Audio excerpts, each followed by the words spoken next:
Hello again, everybody. Well, as promised, this is the finished product to the birdcage that I was doing. It didn't quite turn out as I originally had it in my head, but quite so often that's the case. So either way, I'm still happy with it. Um, it's a little busier than most of my projects, but that's just the way it turned out. What can I say? So in the last video, or actually the first video of this right here, the only thing I really had done was the moss down here and the background, that paper back there with the birds and whatnot on it. So everything else is, well, obviously added on after that. So I can't really open this. The ivy, fake freaking ivy, is pretty much glued down. I could cut it right there if I ever needed to open it for whatever reason, say if something did fall or what have you, and this lock is giving me trouble all of a sudden. Whatever. Anyway, okay, so I guess pretty much the rundown.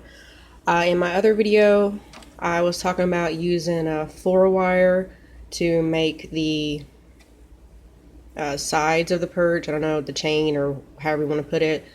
Actually, what I wound up doing was using purple lace ribbon. Well, not like lace, but I don't think you can really see it because my camera's being weird all of a sudden. I don't know why. Anyway, so the basic reason I did that instead of the wire was because I wanted to add the flowers. I also added some of these, which were just from my fake flower collection, I guess you might call it. That was the closest thing I could get to what I was actually looking for, so there you go. Anyway, so the handles, or that silver thing right there below the bow, it was in a package of findings for, like, say, keychains and whatnot. Those right there. I just used my E6000 after I crackled the twig or the thing that came with the ivy. Painted it, crackled it. It's like a gray and white kind of thing going on there. Did the crackling, coated it, to seal coat it, whatever. Over here messing everything up in my little station because I'm trying to do the camera thing and put everything up. Alright, whatever. Glued it on there. I put the back, like the clip part that opens so you can add whatever you're going to add. I put that towards the back so you can see it from the front. I did 4 bows. There's one on the other side. It's the same fabric or ribbon as what I did the perch connectors, whatever, with. So I did one on each side here also. There's one up here on this side. Because I had to fold the ribbon but back behind, thread it through, kind of fold it to, fasten it, and it looked like a bunched up piece of ribbon with some hot glue on it. So I just made some little bows out of more ribbon to kind of hide that, sort of. On this side, I put 3 little rhinestones because for some odd reason, this side of the ribbon, after I attached it up here, which all I did was just lace it through and pretty much do the same thing as I did on the bottom, attach the ribbon to itself to connect the hook. But for some odd reason on this side, it kind of wanted to do this wavy thing going up, so it kind of looked like it was crooked. So I just did that to add a little bit of weight. So there's 3 right there. There's a big, huge, clear one right there. And then, like I said, there's the fake flowers going all the way up here. And the vine. Same thing down on this side. I just kind of left it blank.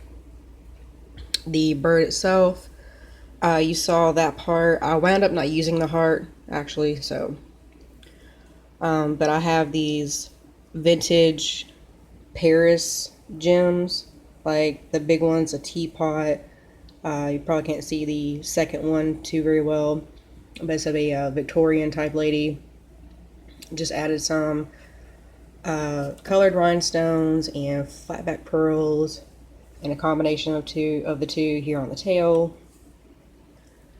I just did a little dot of glue and some black glitter for the eye.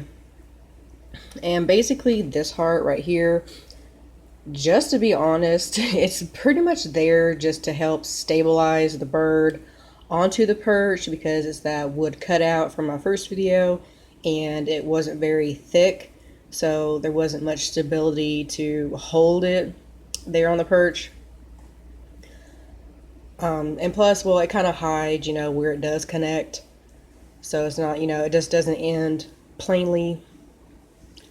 I have these hooks, Tim Holtz, I do believe, and just some various charms. Like there's a couple of steampunk gears, that bow right there, star, a key, a cameo, another star, and this came like this. I do believe I got it from Walmart, if I'm not mistaken. So it just kind of came that way. I didn't have to put it together or anything. But I just wanted something on this side of it because mainly the ivy is on this side. So I felt the need to balance it. That's kind of how I do everything to some degree. This is the fan I was talking about. I told you somehow, some way I was going to use this sucker in here somewhere. So that is what I did with that one. It was technically a pin or a brooch type thing. I just took off the back. Luckily it was just glued on, and all I had to do was get a pair of pliers and kind of just yank the fastener and the glue. It all came right up. So back here is a cuckoo clock. I know it's not very indicative of a bird cage, but neither is gemstones and things like that, and I just kind of thought, give it a little twist, a little something. Back here, which of course I'm not going to be able to get a very clear shot. Like I said, I can't open. You can see it a little better from an upper angle right there. But it's a, let's see, the opening itself, like where the mirror would go, is about 1.5 inches or so, both ways. It was white with like this antique-y kind of thing going on in the grooves and nooks and crannies and stuff. I just took some blue paint, painted over it, and then wiped it off with a tissue. Let's see, I get a little bit better. Like you can see, like right there, that's the original, how it was, how it came. So I just painted it, like I said, with acrylic paint and wiped it off with a tissue, and it revealed, different spots to give it that aged, distressed look. The paper, or the shiny part back there that makes the mock mirror, if I remember right, I got it actually off of a food item.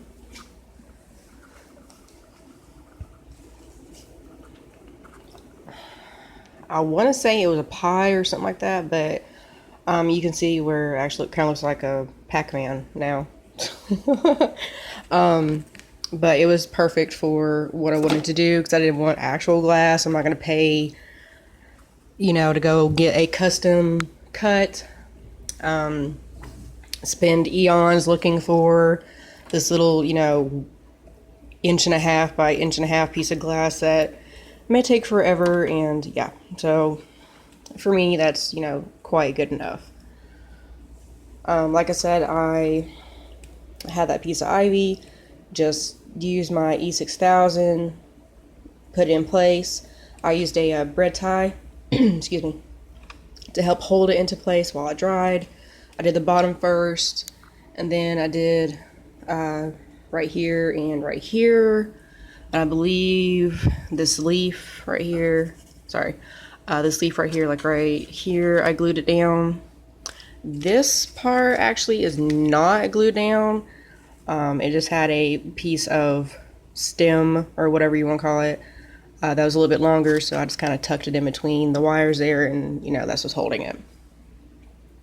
Like I said, if I wanted to, or if I ever needed to open it, I could just get some wire cutters and just cut right there, no problem. But I'm going to be working on a project for my stepdaughter, which ain't going to take very long. It's just some back to school stuff. So I just wanted to hurry this up and get it done with so I could get started on her things. This right here, okay. This, I think it's vellum. The butterfly, I unfortunately did not pay close enough attention because I think I was talking to my husband at the time. I should have moved it up more, but I noticed when it was sitting down that the extra flap right there was kind of, bent and just not looking right. It's just way too long. So I said, fuck it, and just, even it out. It's going to be up on my bookshelf, so it's not going to be like an immediate, oh my god, look at that thing right there, so. I have a package of those fabric or silky roses, which you see here and here. This big old huge gaudy flower. I don't like this kind of flower in particular, but kind of went with this project, so just some different color, I don't want to say they're prima roses, but the kind you get at Michael's for like $1.50 there and there. And then there's another of those vellum butterflies. I think it's vellum, I'm not sure, I don't know, it's like plastic. So anyway, one right there. Luckily I didn't have to cut that one down.